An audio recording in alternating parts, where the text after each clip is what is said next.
This podcast is sponsored by nobody. Hey dudes, welcome to Splat from the Past, the only 80s themed horror and sci-fi show where things can get totally radical. Now today we will be taking a very interesting trip because I will be talking to Dr. Lynne Kitei. Dr. Lynne is a health educator, physician, UFO believer, and expert. And she also played Mrs. Florence Arizona in Raising Arizona. Yes, the timeless comedy classic that the Coen Brothers made back in 1987. It's celebrating its 35th anniversary today, and I just cannot wait. That's one of my favorite comedies of all time. It's the first time I'll be talking to somebody from that movie, and I cannot wait. And what a very interesting career trajectory she's had, because she started out as a stage actress in musicals. She did Alice in Wonderland with Sherman Hemsley, and Guys and Dolls with Betty Grable, The Sound of Music with Barbara Eden. Lots of great interesting anecdotes from her past there.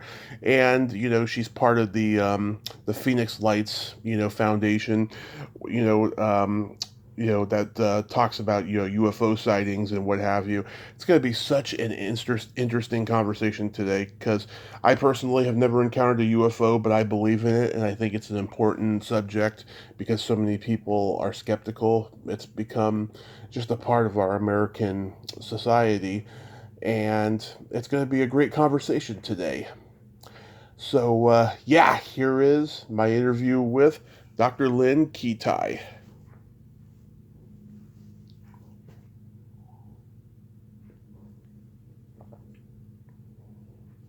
Hey, Dr. Lynne, welcome to the show. How are you today? I'm great, Tommy. Thanks so much for having me and letting me share actually two amazing situations, which we're going to get into. Thank you so much. Oh, my pleasure. Absolutely. Thank you for taking the time this morning. I know you got such a busy schedule.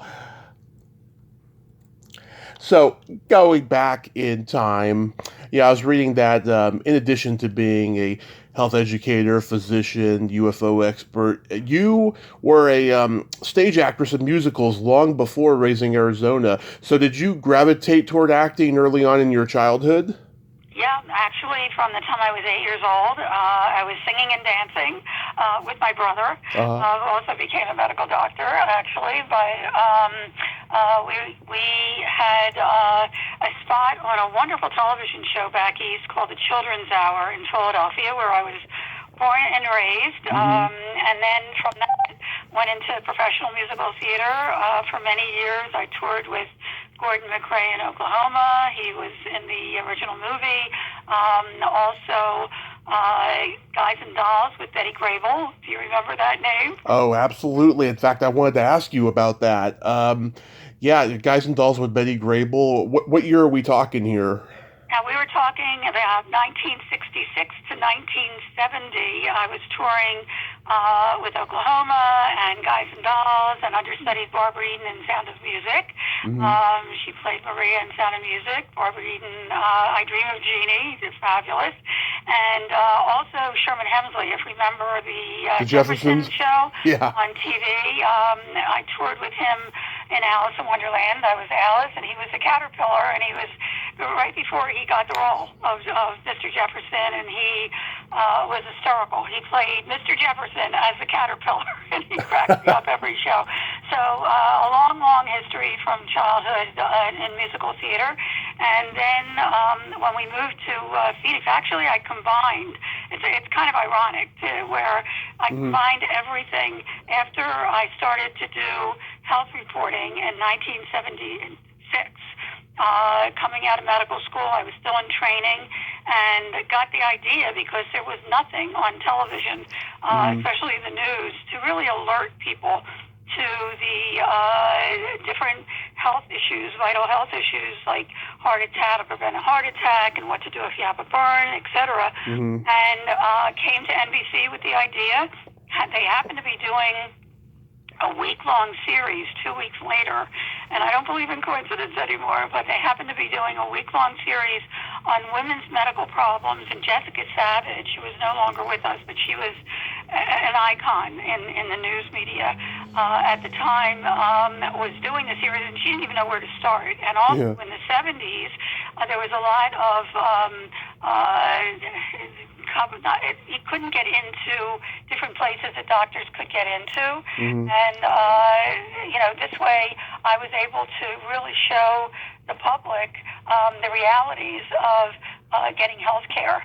And at any rate, they loved what I did. It was such a success that they asked me to stay on as the health reporter, which I did for some time, and a syndication grew from that of 120 60-second pieces on health issues that was showing in Phoenix when we moved here in 1980 at CBS, and then I did a health program for NBC here also in the early 80s, and then USA Cable, and by the mid-80s, and I was also in medical practice. My specialty was adolescent medicine, and I was seeing kids in the practice drowning in substance abuse, and these were really good kids from really good families, and I thought, well, how can I wake these kids up to the reality of substance abuse?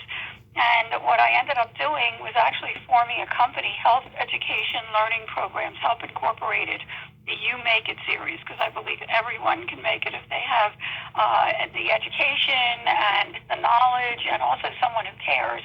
And I combined kids that had been there and told their stories of how they got into the substance abuse, the peer pressure, their worst point, and then how they got out of it. And I brought in my other hat, my professional musical theater hat, because I really saw that kids listen to celebrities, and I wanted them to really wake up and listen to the information. So I got celebrities from Magic Johnson, Michael Jordan, the original cast from Beverly Hills 90210, Paula Abdul, and a whole host of wonderful celebrities to lend their voice and give poignant messages so kids would wake up.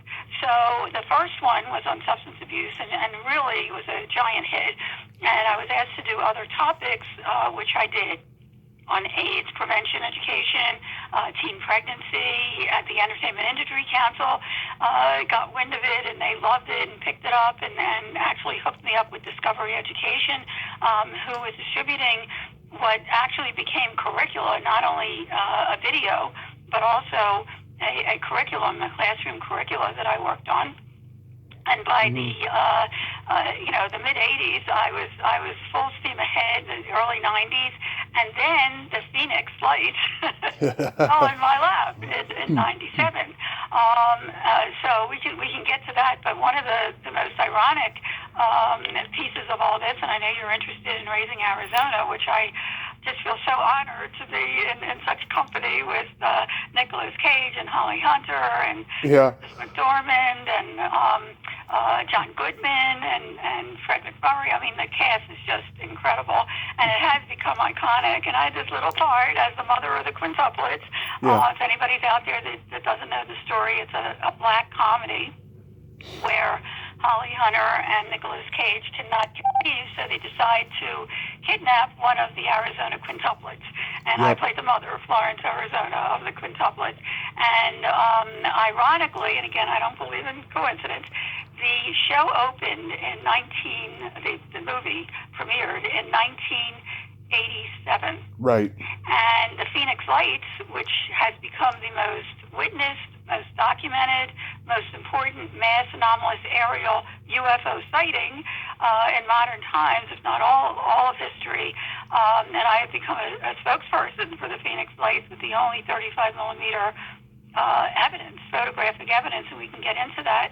10 years later, 1987, when I finally came forward after remaining anonymous, because I did not want to come forward. I was a medical doctor. It was very precarious to come forward at the time. Yeah. And I stayed anonymous for 7 years. When I finally came forward in 2004, shortly after when I started touring with conferences and so forth, someone came up to me and said, there's a reference to your character in Raising Arizona and UFOs. And I said, really? I had not watched it since the late 80s, so I didn't even remember.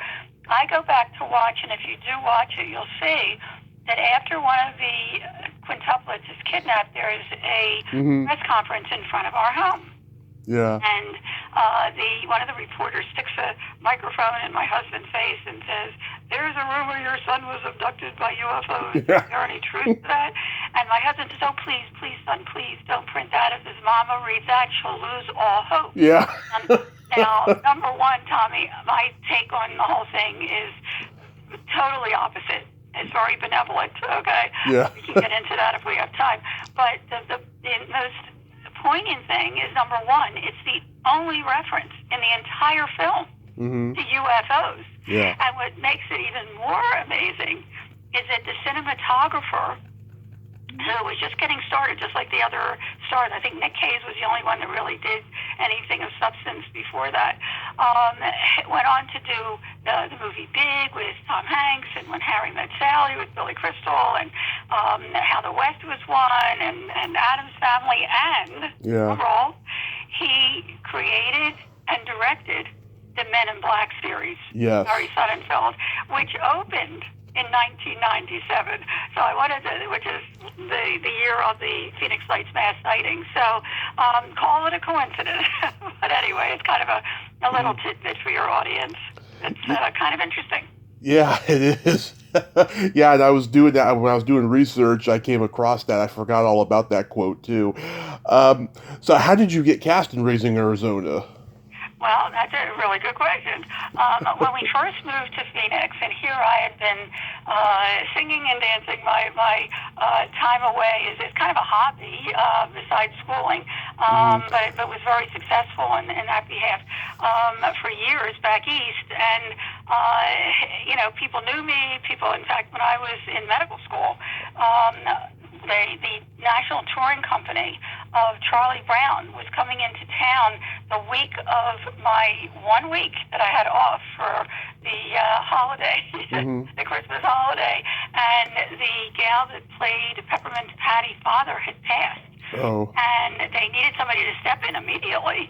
And, they gave me a call, and I stepped in, and even during medical school, I was still doing professional musical theater. But when we came to Phoenix, nobody knew who I was. And, I get a call from a casting director. This was very, very interesting because I was 30 years old. I had a 2 and a 5-year-old at home. Looked kind of young. In fact, I missed out on the part of the doctor in Raising Arizona, in Rocky, the original Rocky 2. Oh. There's a doctor in there when Rocky's wife gets ill in the hospital.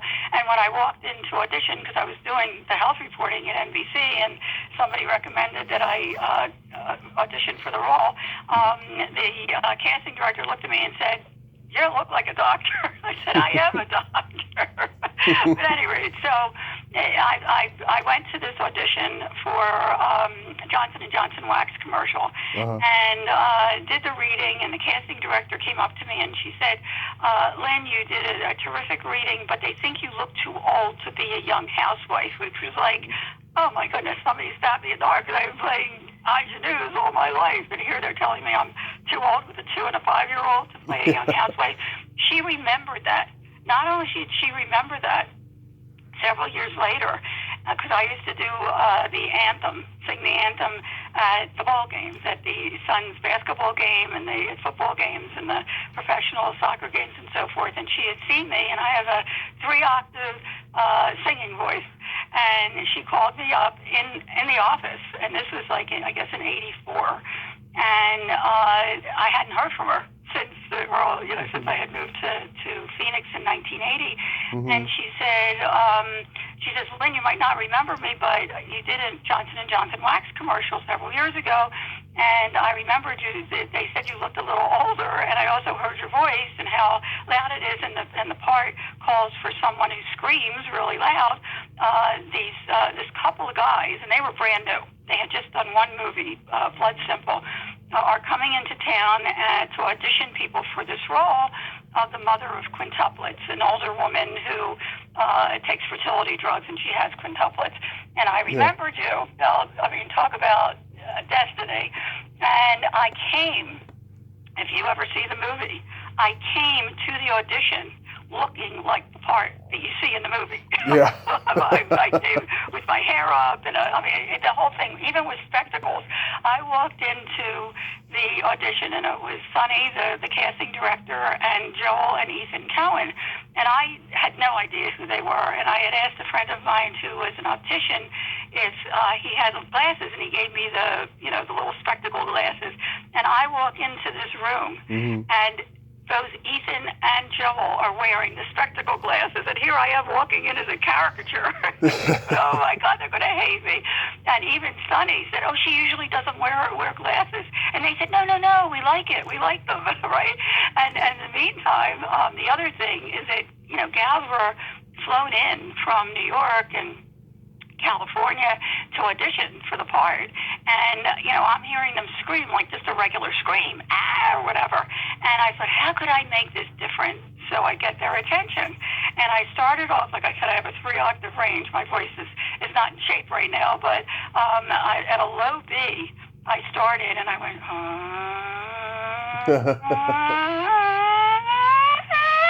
and then I screamed. Well, they loved it. Did the line. They laughed. They said, "Well, you look like our aunt." They're our favorite aunt, and I got the part on the spot. So that was kind of cool. And another interesting little tidbit, if you want to hear, of course, about Raising Arizona, is that if you look at the movie, you will hear, because I must have done it, a couple dozen times at least, in this big warehouse. Just what I did here, but loudly. If you watch,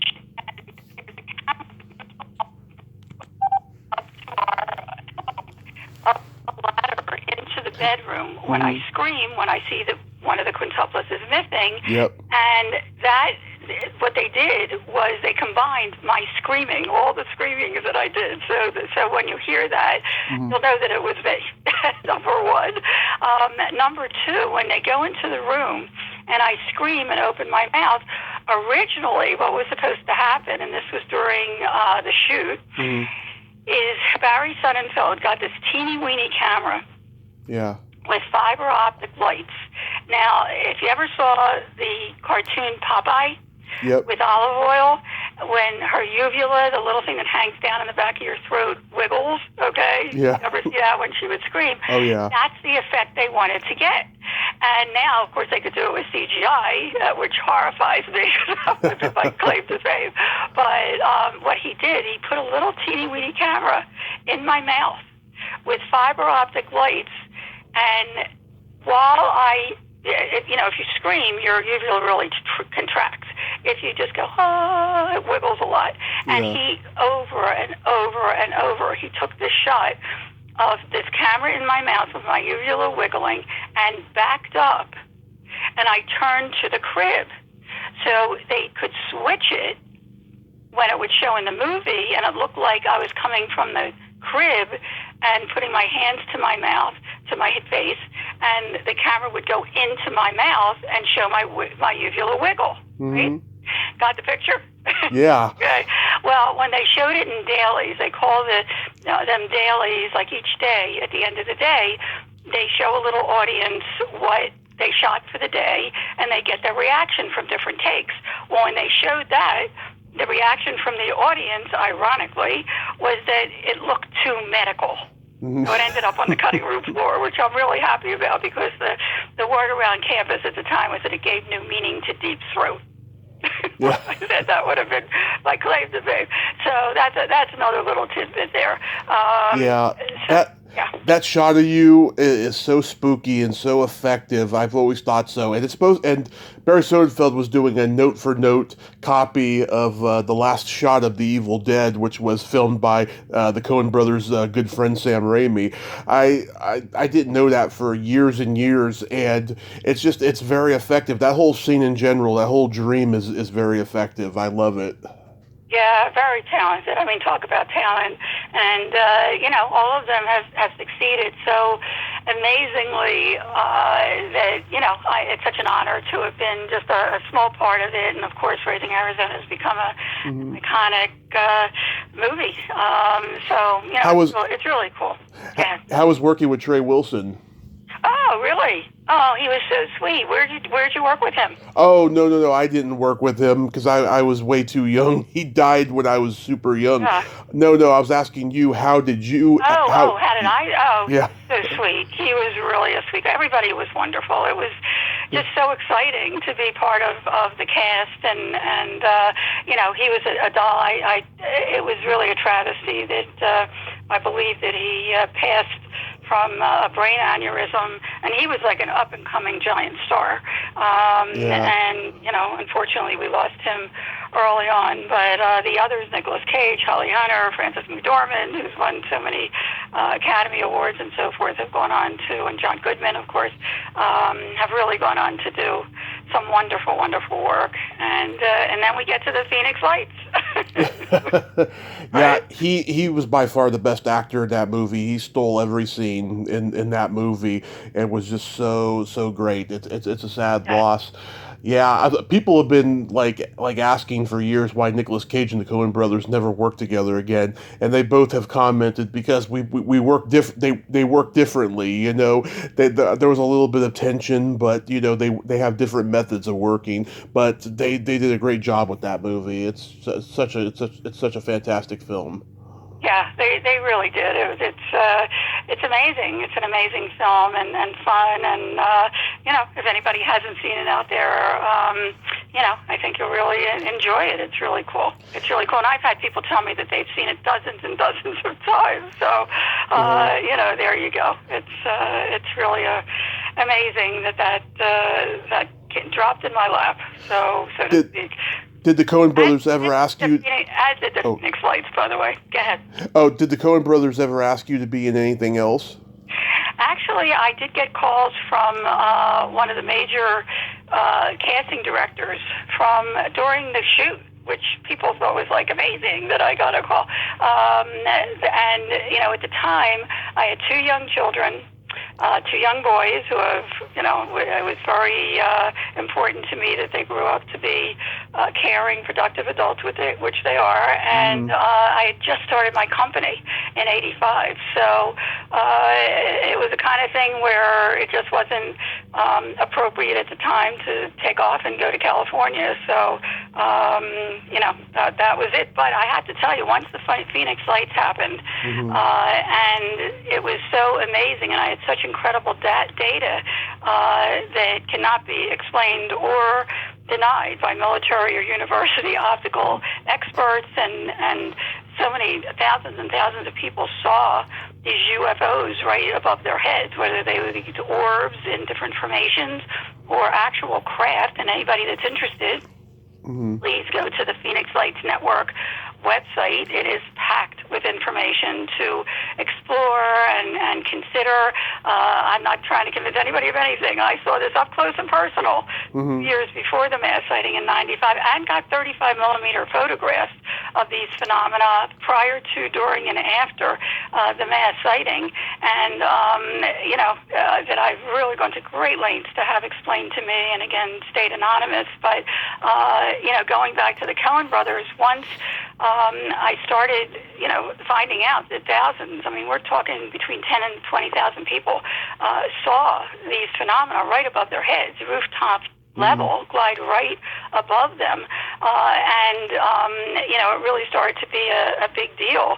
And I started to keep an intricate journal. I ended up with 750 pages of just, because I knew nothing about the topic when we had this sighting up close and personal, both my husband and I, right outside our bedroom window in '95, and then thousands of people saw what I had been seeing for a couple of years in '97. Once I found out this was happening worldwide, which I also had no idea that this was happening worldwide, and other countries were much more open to these anomalous phenomena as being otherworldly. I pushed my whole medical career aside for 7 years to try to find a logical source and meaning for what I witnessed and photographed, which, Tommy, I have yet to find 25 years later, and ultimately felt as an educator, as a scientist, to be as scientific as I could in collecting the data, and as a physician, to let people know that they're not alone, that even though most anomalies can be explained, only a small percentage cannot, just because we don't have the technology yet to definitively define what these things are. It doesn't mean they're not real. So it's time we get this topic out in the open and address it and accept it and study it so we can find out not only who's driving these things, but move forward in our own evolution. And it's taken all these years. I mean, just recently, in the past couple of years, starting in 2017, when there was a New York Times front page article that Harry Reid had funded a $22 million study, military and government, to investigate these things. And they've been investigating them for decades. But finally, the cat was out of the bag. They couldn't keep it under wraps anymore because too many people have cell phones and are seeing things that cannot be explained. But again, going back, as an experiencer myself, I knew how that felt to have an experience. And if you do have an experience, a paranormal experience, it's real to you. And if you don't share it, it festers. And I make myself available gratis if people want to share with me from the website or Phoenix Lights Network Facebook page. It's cathartic. It's healing. And certainly as an educator, ultimately, of vital health issues for 50 years now, it's important to share this vital issue. So finally came forward, and the rest is history where that's concerned. But I did get in touch with the Coen Brothers to let them know this happened, and then I was writing a journal, and they said, oh, when you're finished, please get in touch with us. But by that time, 7 years later, I have not been able to get in touch with them. So if anybody out there knows how to get in touch with them, you have to go through so many people to get to them. And Barry Sonnenfeld as well. I'm sure he would be interested. I look forward to the day when I can hook up with them again and share with them what I've done in real life. I think they would be fascinated. That would be fantastic, yes. So tell me, you've seen UFOs up close, right? Yes, up close and personal. We live in Paradise Valley. There's Phoenix is actually a valley, and there's mountains surrounding the valley, and they call it the Valley of the Suns. And there's mountains all around the valley, and where we are, we have a panoramic view, because we're pretty high on a mountainside, of the entire city skyline. So we know what planes and helicopters and streetlights and car lights look like, and we face towards the airport. So we see that, airplanes and helicopters coming in and out of the airport for years, and this was quite different. One wall of our bedroom is a window. And again, little coincidence, it happened to be my birthday eve, 95, February 6th. My birthday's February 7th. And my husband was standing at the window talking to my mother-in-law, who had called from Philadelphia to wish me a happy birthday, and I was in an adjacent room taking a leisurely bath. And he was on several medical boards and state and hospital medical boards. Nothing ever ruffled his feathers. And suddenly he sounded alarmed. And he said, Lynne, get over here quick. What the hell is that? And I grabbed my towel, and I ran over, wringing wet, to the window. And a little below us, because we're pretty high, a little below us, over a very treacherous desert ground with cacti and all, and we're kind of nestled in the mountains here, and it's gated, okay, so there's no way it was military, right in front of us, just yards from our home. Wow. 3 amber orbs. And I called them an orb, and they were a little below us, actually. And I looked underneath to see if anybody was creating them, and it was, impossible for anybody to be there because it's gated, and it was totally dark. But these 3 orbs, very closely aligned, because I try to take everything in. When you see something that's so out of the ordinary, I didn't want to move, and you'll hear other people say that too. And I try to take everything in because you don't know how long it's going to last, the size, the shape, the color. They were about 3 to 6 feet each. They were actually oval shape, and I call them an orb because the light did not extend outside the edge. It was self-contained, and it was a uniform amber light throughout, very mesmerizing, very soothing. Every other light out there glared. These did not. House lights, street lights, whatever, glared. These did not. And also, the oval shape is interesting because Nimitz Navy pilots have come forward just recently in the past couple years to share video. Many out there may have seen this, the Tic Tac video, where they describe these UAP, they call them now, unexplained aerial phenomena, as oval or lozenge-shaped. Well, these were oval-shaped. Mm-hmm.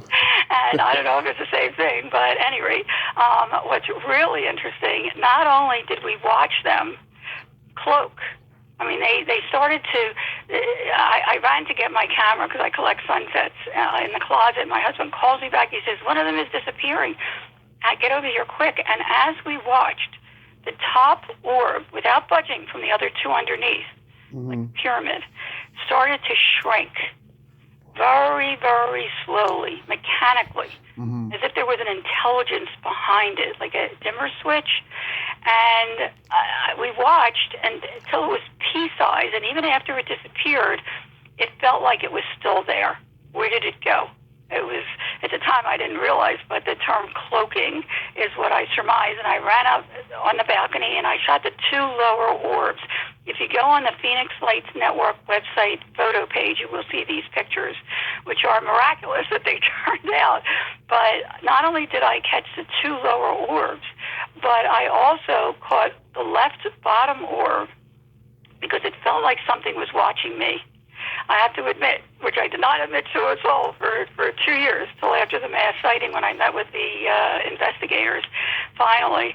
But it felt like something was watching me, and I was thinking as I was out on the balcony, who are you? What are you? Do you know that I'm here? I'd love to meet you. And the next thing I remember, the left bottom orb started to shrink, just like the top one did, very slowly, very mechanically. And I got a picture of that, which was the only one that turned out at the time. But what is amazing is that I actually caught these phenomena. One half disappeared and one's still there, but I didn't even know who to show them to. I knew no one who was into the topic. I wasn't into the topic. And I just wondered for 2 years what this advanced technology was. And then, lo and behold, 2 months before the mass sighting, and this is really important data, and I try to, again, be as scientific as I can and deal with the data. 2 months before the mass sighting, for the first time, I see 3 giant orbs in a line formation at a distance far north. And I think, wait a minute, they're amber. They're in a equidistant line formation. They're hovering for minutes, strangely similar to 95. And as I watched, each one started to implode from the outside inwards. And what's interesting is that as excited and in awe as I was, my husband didn't want to hear about it. He just didn't. I mean, everybody reacts differently. Everybody comes from a different background, different upbringing, different belief system. Yeah. Some people can't deal with this topic. Some people don't want to, and that's okay. Everyone in their own time. And we just didn't talk about it. He didn't want to talk about it. It was amazing to me, because to me it was just mind-boggling. But at any rate, at that point, I said to him, well, honey, I saw some lights out there that were very similar to 95. And his answer was, do I still have to go to work tomorrow? Okay, that was his answer. And the next night, actually, while he was at a medical board meeting, the same 3 lights popped up at a distance, but this time they were near the airport. And I thought, oh my goodness, what is going on? And I ran outside. I got about 18 seconds worth on my video camera, and my camera went dead, which was interesting in itself because it was charged.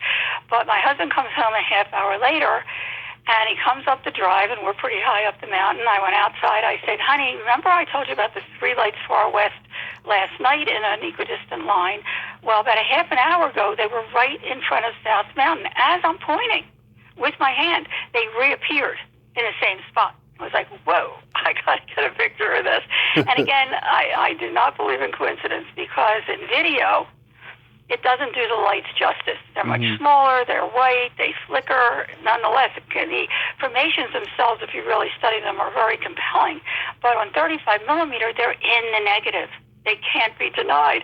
So anyway, I run upstairs, I get my 35 millimeter, I get out on the balcony. Just as I'm ready to shoot the 3, suddenly 6 pop on top of the 3, massive span, over a mile wide, totally equidistant from each other. And I started clicking. Well, actually, the first one, if you look at the first picture, it's wavy because I was shaking. not having an answer for 95. It was like, whoa, is this a mothership or a fleet or something? It was massive.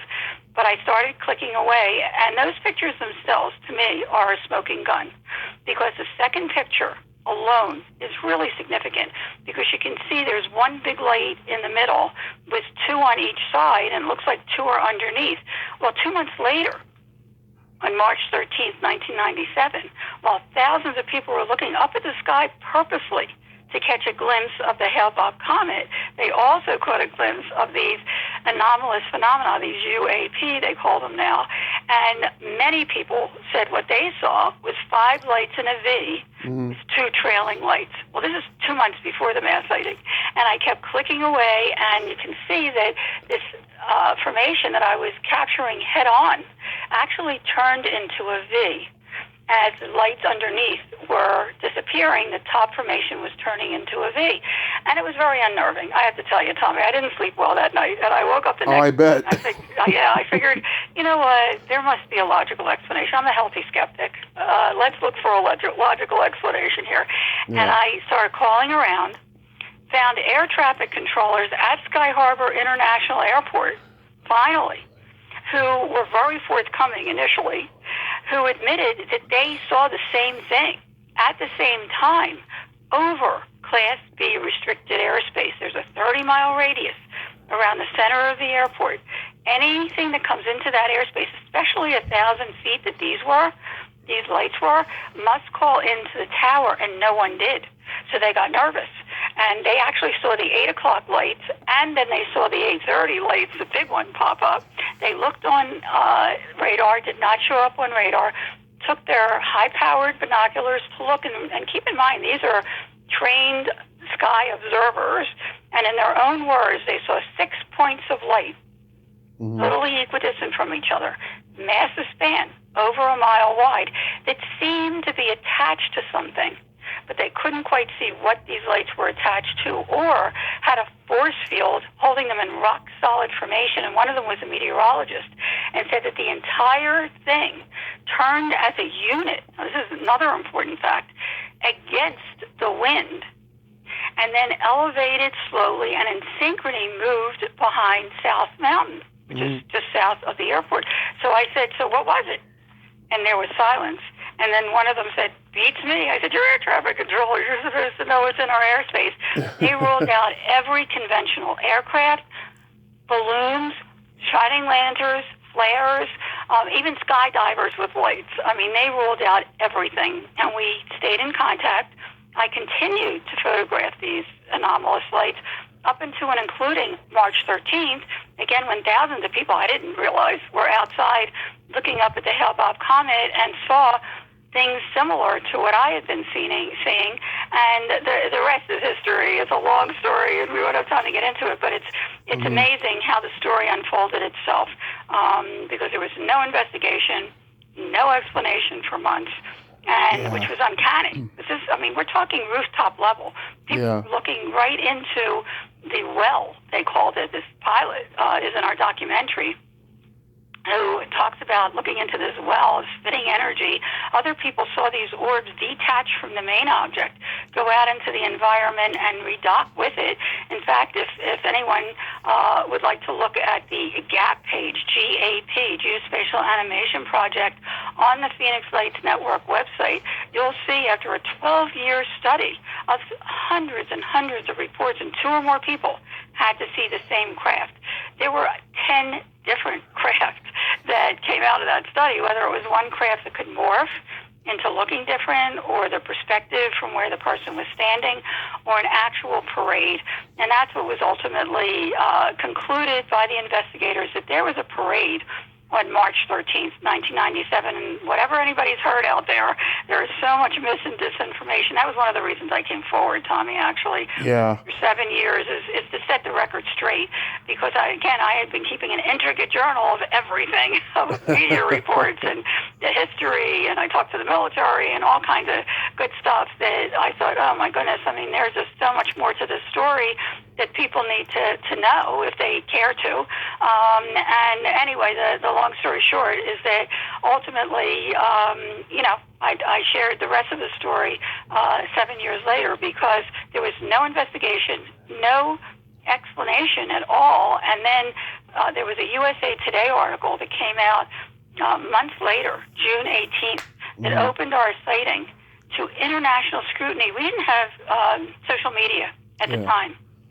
In fact, the Phoenix Lights was the first mass sighting that was on chat rooms at the time. But it went viral overnight. Every morning show, Peter Jennings, Dan Rather, you name it. And we were deluged by media from all over the world overnight. And that very next morning, after nothing for months, the former governor, Vice Symington, calls an unscheduled press conference for that afternoon, and people took it seriously. Yeah. He comes, to explain, to divulge the culprit of the lights over Phoenix, as he said it, and to allay panic. And meanwhile, there was no panic for the witnesses themselves. In fact, there has not been one report, credible report of harm, threat, or abduction associated with the Phoenix Lights. But trust me, the military and government must have been panicking because of the USA Today article opening it up for the first time to international scrutiny. And he comes marching out one of his aides with a giant alien head costume and made a mockery of it, which was not funny to the witnesses themselves, especially parents. They were with kids that saw something that now we know not only was a sighting over a dozen hours, but it was in 4 different states, not only Arizona, but in Mexico, California, and Nevada. One of these massive crafts covered Vegas, according to 2 different commercial pilots that saw it and called in to report it, and continued until the next morning. So it was over a dozen hours. It was 4 different states. I mean, there's so much more to this story. And a month after the USA Today article came out, they had to do something about the handful of videos, and mine is one of them, of the 3 endpoints of a giant V or triangle over Phoenix, over Class B restricted airspace. And what they came up with was, I get a call after calling every military base, after the governor had done his little joke on June the 19th. I get a call a month later, July 24th, from one of the heads of PR at the Air National Guard. She says, "Oh, Dr. Lynne, I think we know what those lights were back in March." And I was thrilled. I have to tell you, Tommy, I really was looking for a logical explanation. She says, "Do you believe in all these months, no one ever looked at the log for visiting Air National Guard, and the Maryland Air National Guard was sending off military illumination flares in Operation Snowbird," she called it, which in military terms, I found out later, means diversionary tactical maneuvers. So they may very well have been sending off flares to divert people away from the true unknowns, but that's not what people saw that saw the Phoenix Lights. And she says, that must be what some people saw. And I said, well, wait a minute. When was the Maryland Air National Guard in town? She says, March 1st to the 15th. I said, were they in town in January? She said, oh, no. I said, are you sure? She said, absolutely not. I said, well, my husband and I both witnessed and photographed, and I never told them details, the same exact phenomena over the same exact location. In fact, air traffic controllers told me over Class B restricted airspace, 1,000 feet altitude, in January as well. And she says, you never told me that.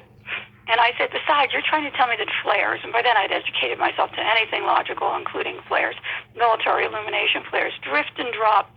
They're on parachutes, haphazardly, with the wind, and in minutes to the ground. And they have huge smoke trails that are illuminated by the flare itself and are meant to illuminate the area around it so that missiles will seek them, the heat of them, instead of the planes. In fact, if you see the movie Top Gun, I was really taken aback. I was so happy that they showed flares being, I don't want to spoil it, but they show flares being deployed from aircraft, and that's exactly what they do. I mean, they're there so that heat-seeking missiles will be diverted to the flares instead of the aircraft themselves. Yeah. And I said, and you're trying to tell me that flares that cannot keep a formation for longer than a few seconds or minutes traverse the entire state in a rock-solid, equidistantly spaced, mile-wide V for hours. And she says, I have a call coming in. I'll get back to you. Well, I'm still waiting. Boy. Wait for that call, right? But in the meantime,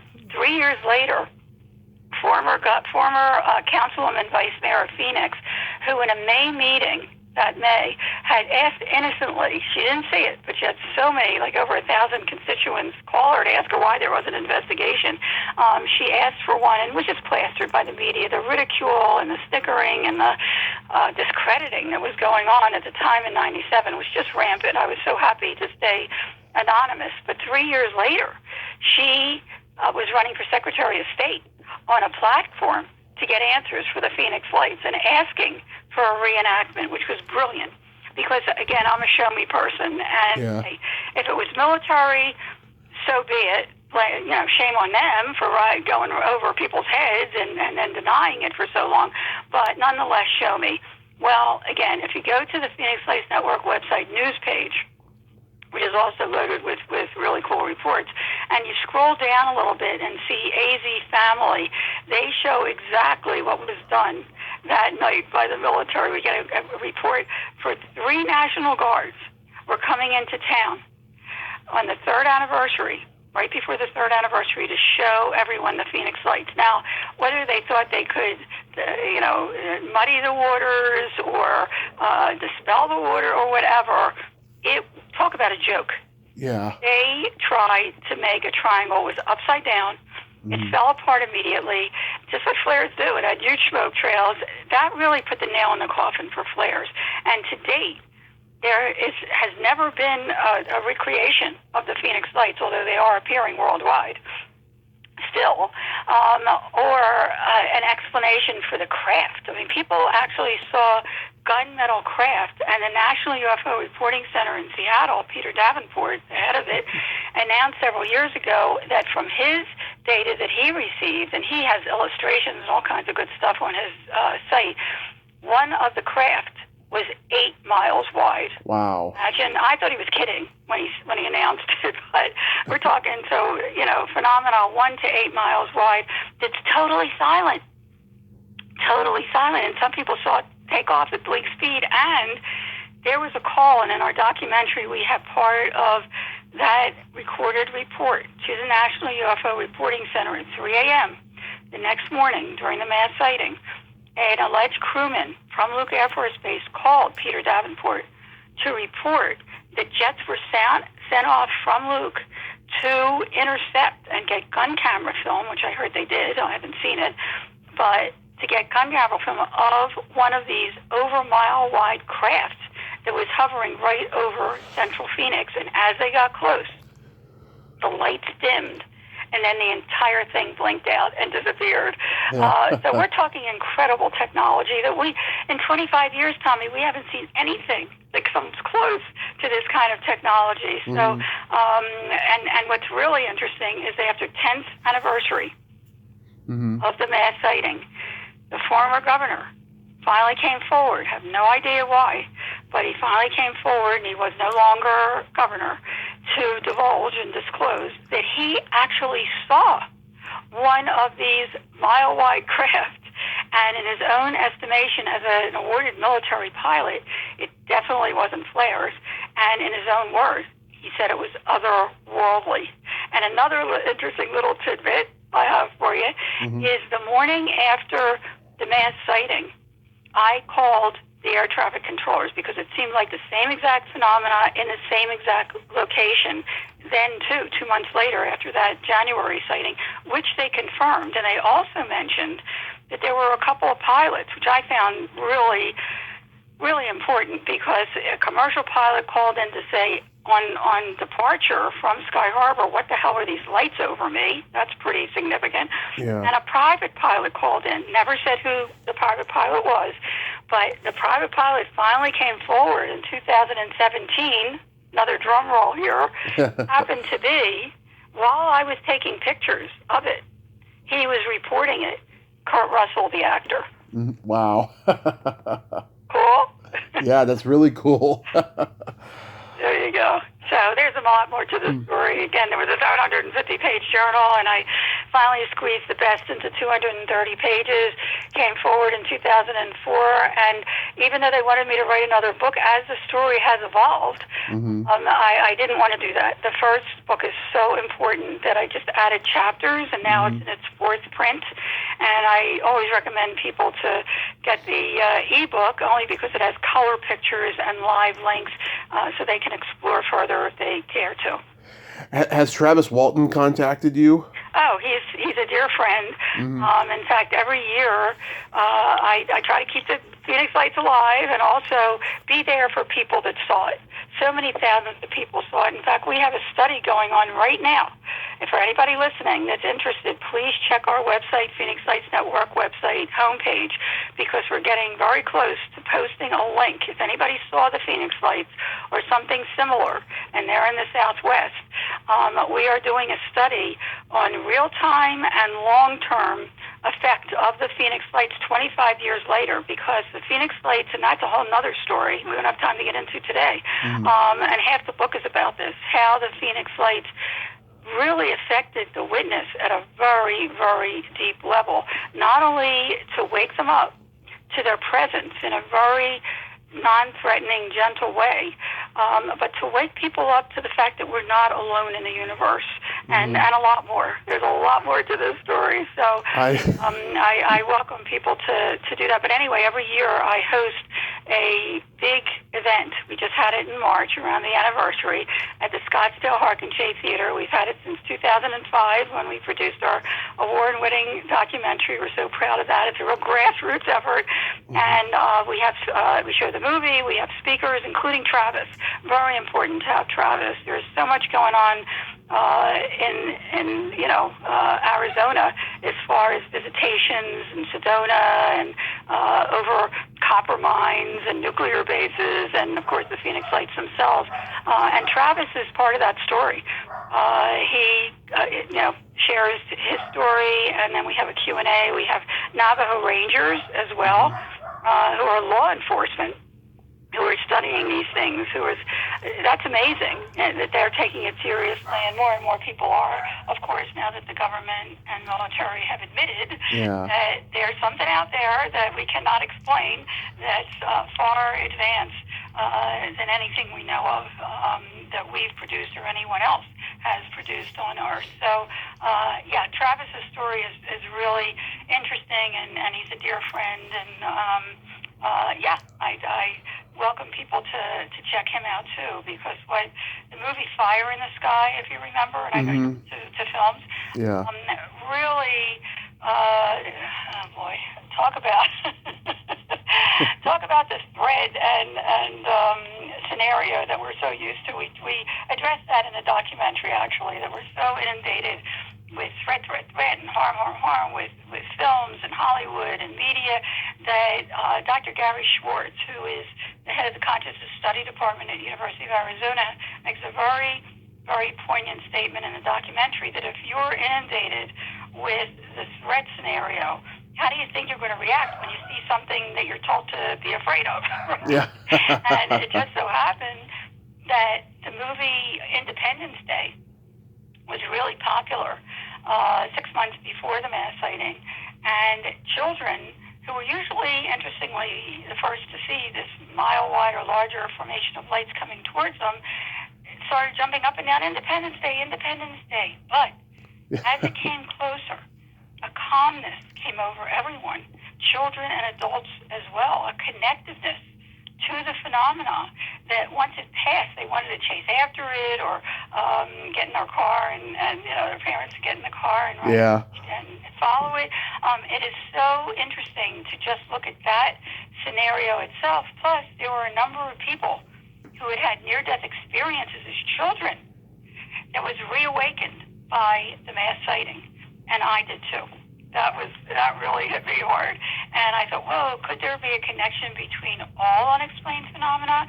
And I really get into this in the book, because once I started looking, and I started finding, just like the UFO topic, such credible data at university level that, yes, not only is the experience itself, whether it's near-death experience, out-of-body, unexplained aerial phenomena that have a mystical light associated with the experience, very similar, but the after effect, the awakening, the enlightenment, the connectiveness to the universe and to the earth and to each other, that is probably felt for the first time in an individual that has what I start calling an unexplained phenomena, UP, and up experience. And that's what we're going to be studying in this study. So the next thing that's coming out, not only the book itself, the Phoenix Light to Skeptic discovery that we are not alone, and the film, which has won over a dozen international film festival awards. We're very, very proud of that. Called The Phoenix Lights Beyond Top Secret. That's the latest edition. Again, we keep upgrading as things evolve. And I also have a graphic novel activities coloring book, The Phoenix Lights, UFOs, and Crop Circles Adventure of Sue FO, Field Observer, and Hugh, H-U-G-H, UFO. He's a little alien, and we have a Disney illustrator. We had kids contribute. It's really, really cool. There's 80 crop circles to color, the 10 different crafts to color at scale, and activities, as well as the answers. It's really, really a cool graphic novel. And now we're going to have this study very shortly. Hopefully in the next few weeks we'll have that ready to go and see what that shows after 25 years. Oh, wonderful. Yeah. So what's this traveling that you're doing this summer? Actually, I am going to be speaking at the MUFON International Symposium in Washington, D.C. We're going to be, not Washington, D.C., excuse me, MUFON International Symposium in Denver this year. If people want to look that up, it's going to be in the downtown Sheraton. And on Friday the 28th, myself, Peter Davenport, and another witness who's amazing. She saw with her family one of these massive, over mile-wide craft traverse right over Camelback Mountain, right in front of them. The story is tremendous. And we're going to be showing the documentary on Friday. I believe it's July the 8th. At noon at the Sheraton downtown in Denver, and then we're going to have a Q&A afterwards, which should be really interesting. So doing that, and actually next week, I'm very excited. I'm going to be interviewing for the History Channel show called Unexplained with a big X. That is William Shatner. Yeah. They're doing the top UFO hotspots. And Arizona, obviously, and Phoenix are two of the spots that really have a multitude of sightings. And it's happening worldwide. It's not just Arizona. But very excited about that. And there's more coming up. That is so amazing, Dr. Lynne. I'm so glad that you're getting the message out there. So, Phoenix Lights, it's a network. It's not a foundation, right?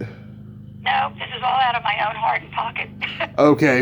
Okay. I just keep contributing back, and it's something I wanted to do for the world, actually, and certainly for anyone that, like I said, as a physician, I am very sensitive to other people, and as an experiencer, other people who have had unexplained phenomena experiences, and just want to be there for them and to educate them as an educator, certainly to the history of these, to what really happened with the Arizona mass sighting. And, I've gone with the flow. If you read the book, you'll see I finally just surrendered after I just had such a plethora of documentation, photographic documentation that was, how could I stick it in a drawer? And I really thought about doing that, I have to tell you. But after much soul searching, it was like, okay, it is what it is. People, I'm not trying to convince anybody of anything, just look at the data. I always say the data speaks for itself. Just look at it if you care to, and to expand your mind and your consciousness and move forward. And it certainly is time. And I think the military and the government have finally, agreed that it's time to get this out in the open and address it and accept it and study it and move forward in our own evolution. Okay, I wanted to correct myself because at the beginning I may have said foundation because I grew up watching MacGyver. He works for the Phoenix Foundation, so I wanted to. It's a network. It just so happens that it's a again. call it a coincidence. PhoenixLights.com wasn't available, and I figured, well, let's do the PhoenixLights.net. And as it turned out, once it got going, I thought, you know what, let's just call it Phoenix Lights Network, because it is a network, because so many people that have experienced similar phenomena worldwide. And I welcome them to take a look at the website as well. There's so much there to explore and consider. Beautiful. Dr. Lynne, thank you so much for coming on this morning, and I hope you have safe travels this summer, and I'll keep up to date with anything that you got going on, because I think you're doing God's work here. Well, thank you so much. We're just trying to help and be there for others to learn and to grow. And, it is what it is. I hope that people take time to really look at it, because it's fascinating. If nothing else, it is fascinating. And that it's time we really get this out in the open and in a really professional and credible way. And thank you for letting me do that. My pleasure, and it is fascinating. You have yourself a great rest of your day, and please stay safe out there. You too. As I always say, keep looking up. and by the way, all the books and the documentary and all are on the website. So anybody that cares to take a peek at that, and they're on Amazon. And if you have Amazon Prime, by the way, you can watch the documentary for free. And the DVD, of course, has other bonus features, including astronaut Edgar Mitchell, who's so wonderful, and he talks about the cover-up in the DVD bonus features, and there's so much more to this story. So I do hope people will check it out. Thank you so much again for sharing. Absolutely, and I do have Amazon. I will check it out. Sounds great. Talk to you soon, Tommy. Thank you. Okay, talk to you soon. Bye-bye. Bye. Well, there you have it. Dr. Lynne Kitei. Ain't she a sweetheart?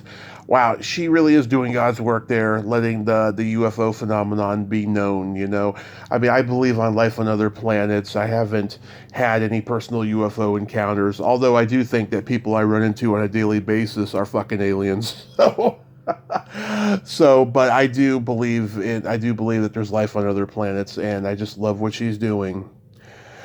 So, until next time, this is Tommy Throwback Kovac saying, there's no shame in living in the past, because the present sucks. Later, dudes.